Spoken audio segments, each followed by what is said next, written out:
పెసరట్టు కోసం అలా పెసర్లు తీసుకొని ఒక గ్లాసు 25 ml వరకు మినపప్పు, కొన్ని బియ్యం వేసుకోవాలి.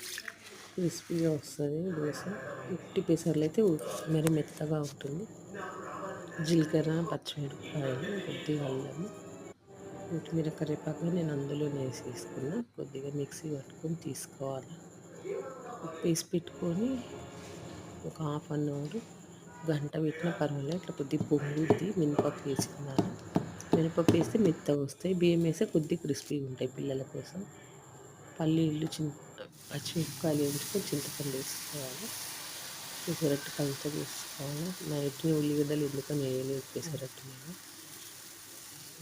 కానీ టేస్ట్ బాగుంటుంది పెసరట్టు అయితే. టిఫిన్స్లో కల్లా బెస్ట్ పెసరట్టు. తొందరగా అయ్యేది కానీ పెసరట్టు టిఫిన్స్లో బెస్ట్.